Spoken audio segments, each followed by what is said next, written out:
Hello and welcome to the final Iron Man episode of this campaign. We do intend to have another war with the Ottomans, but I can't do it in Iron Man mode, we've just run out of time. So let's do an overlook of the Empire. Of course we are in first place, why would we not be? We have not quite double the development of the Ottomans, but a fair few thousand more development than them. But we have really destroyed the world. You can tell that there's 3 nations in the top 8 that have below 1,000 development, and even Timur and Ming and Delhi. In fact, out of the great powers of the world, not including ourselves, only 3 are European. And out of those 3 European, one's the Pope. The Pope is actually listed as the second most powerful European empire. And Russia's probably about to drop out of it with this war against the Ottomans they're doing, and Portugal is only really holding on because I didn't want their African land. So it goes Great Britain, the Turkish Empire, the North Indian Empire, the Chinese Empire, the Iranian Empire, the Papal State, the Russian Empire, and then the Portuguese Empire. That's quite some top 8 there. Yes, let's have a look at the let's have a look at cultures in Europe. Mostly of our areas are either Frank or British. We also have the Irish around here, but the Irish are an accepted culture. We didn't do anything against them. We did expand Scottish. We got rid of the Highlanders around that area, so there was a little bit. And of course, the Normans gotten rid of there. The New World. We didn't get that much English. The East Coast is very strongly English or American, but other than that, it was stealing places from the Dutch and the Castilians, which is a shame. I would have preferred if the colonies were able to culturally enrich the people they took over. The bit area down here, that's also English, which is good to see. And then South Africa, a lot of English in South Africa, but again, Castilian, Ngani, Kosian, Ungani, Shona, more Ngani, Bamba, Shonta, Nyasa. These cultures we don't really care for. And our bit of India is untouched as well. Australia is again Castilian/Russian. We didn't get any English speakers over there at all. I'm quite not terribly happy about that, really. I would have preferred to get more of our lot around. Accepted cultures, however, we do have most of our land here accepted. Unfortunately, we weren't able to accept the Sami, the Finnish, the Karelian, the Wallonians, the Flemish, or the Burgundians, I assume. But too bad. The religion, of course, is very strongly Protestant. We are the Protestant world. We weren't able to get Austria to fully convert all their area, or Brandenburg, because we only just took them over. But the New World is very Protestant. North and South America, the Horn of Africa, or Cape of Africa, to say, not the Horn, that's the Horn. The Cape of Africa are very Protestant. And these guys are reformed. We weren't able to convince them. They had a few rebellions, but too bad. Other than that, government types, it's all pretty monarchist. Let's have a look at dynastic. There is the House of Holland, because we are the House of Holland. Lancaster died out on the second to last king, which was, I say shame a bit, but it was a real shame. We nearly had Lancaster through the entire game, but right at the end there, they died without an heir, and we got Augustus of Holland, and somehow we're able to keep Austria and then take Brandenburg with this Augustus Holland, who is English. They don't even rule the Dutch at all. Probably could have gone into them a bit more heavy, but the coalitions and such, so I didn't really bother. Anyway, let's have a look at the timeline. We're going to do it at speed 2 at first, while we zoom in on Europe. Let's have a look and see how things slowly get going. As you see, soon we will push into France quite nicely, cutting them in half straight away, releasing more nations, again pretty much straight away, going to Scotland to do so. France will slowly just get destroyed as we grow through their land, but we did strengthen Burgundy quite a lot to do so. Galicia existed for a little while there, but unfortunately for them, not terribly long at all. No colonization just yet, but more pushing into France, pushing into, no, just France. Gascony released. We are then subjugating the French dukes and such to grow our power within that area. Still no colonies being started. It was 1500. We should have done something by now. No, we did alright.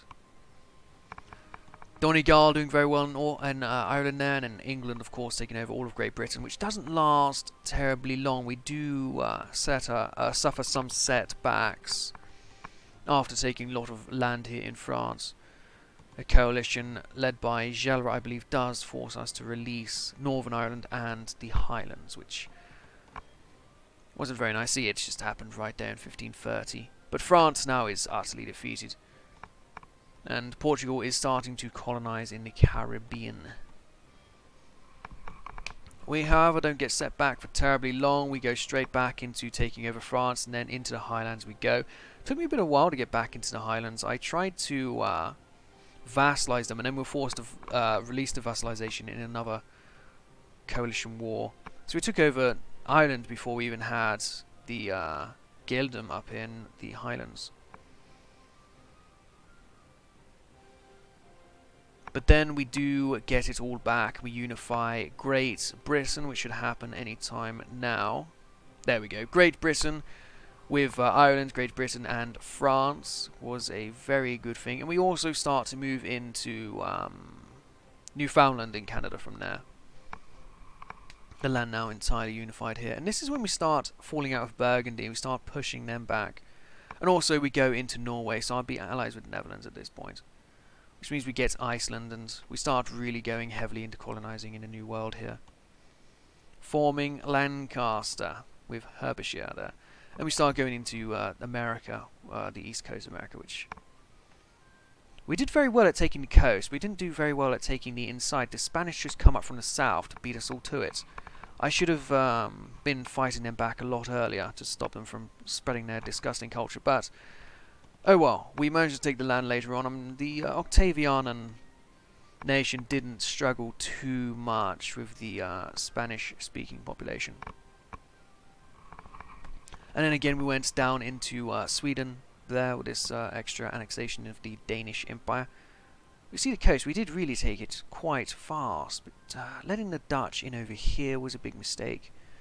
And just letting the Spanish go unchallenged for so long. And we defeated them in Europe a few times, but not enough to do anything over here. We just continued to consolidate our power in Europe. And then we took over Sardinia, which was another good trick. Haven't moved into South Africa just yet, but we have gone into South America, 4 mini colonies of Canada and Uruguay. And now the Octavianan East Coast is really solidified, which was terrific strength on our part to beat everyone else to it, lock them out. Then from there, the Octavianan forces really do start to win, but Lancaster Canadians, or Lancastans, they did get a really bad setback when they lost the war to Nova Hollandia. That set us back a while a bit, and that actually forced me to break my alliance with the Netherlands to get it back, which I was not at all happy about, because they were a very good ally. But I had to break it with them, and then they formed a sort of power base with Portugal to keep us out of Americas, which ultimately did not work. We took nearly all of their colonies. I think it was just Haiti, the one island of Haiti that we didn't get in the end. But now we start to move into South Africa and soon India, and later on into over here, but we won't look over there because the more interesting part is all of this over here. Octaviana and the United States of Farage are now becoming very strong. Lancaster the same. Canada and Uruguay to the south, not so strong, but they don't really have any opposition here. These Spanish powers are far too spread out with Colombia and Peru and the other one, which might already be dead.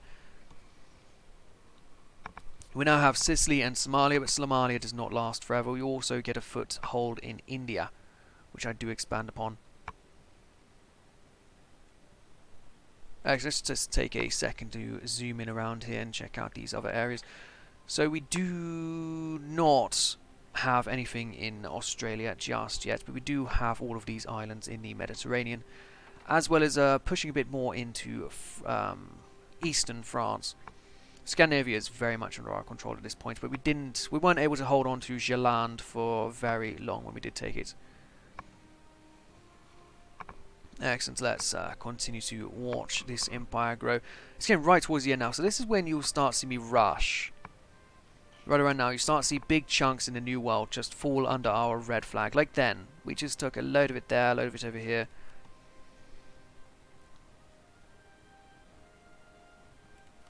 And again, we seem to be pushing even further and further.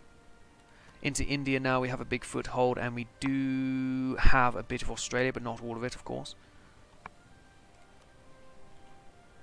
Very good. Northern Canada, all of... No, I keep calling it Canada, but it is Lancaster. Northern Lancaster is now fully under our control.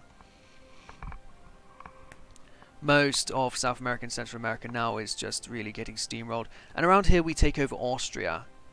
So Austria is now under our control as well, which was a great help to strengthen Europe. But it didn't really do terribly much. Around here somewhere we do lose a coalition war. See, Somalia is released. And so is some little specks from Austria, but nothing important. We do have all of Australia under our command. And we take over Alaska, but that does not last very long. Oh, of course, yes, that was the one other thing I didn't get in New World, was Alaska. From the Portuguese. And around here, not too long, is when we do take over Brandenburg. But again, the New World is grown once more. And there's one more New World war against Portugal. We do take over California and the Panama Canal. Very good. And we also saw an expansion into Papal France here. Other than that, I believe that's all there is. But it's been a very fun campaign. It's not over yet, so let's go forward a few more days to the end screen. And here we are. Beautiful, eh? 11th of November, 1444 to the 3rd of January, 1821. We have the third largest army. What on earth? What do you mean third largest army? Second largest navy, second most provinces, second highest provincial value, second highest income, and the highest trade income. Of course, our trade is the best in the world. 411 divisions and 474 naval force. I mean, manpower isn't too well, but most of our navy is, of course, light ships and such. But our historical score is 16,496. Yeah, Ottomans had 5,500. So we definitely smashed them, historically. As for the read-up here, I'm not going to go through all this read-up, but it starts with Henry the 6th? Really, Henry VI? Yeah, 20,000 men, strong people army suffered some losses. Good for them. I'm not going to read through all this nonsense, but it's there. It's all there. But anyway, I'm going to get this save out of Iron Man mode. I'm going to continue because I want to have a war against the Ottomans. I want the Ottomans gone. I really do. But anyway, that'll do for this video. This will do for the summary. I will record the aftermath of the Ottoman War. I might even record it directly. I'm not entirely sure. But thank you for watching the campaign. I hope you enjoyed it very much, and I look forward to see you guys next time. Thank you again for watching. Goodbye.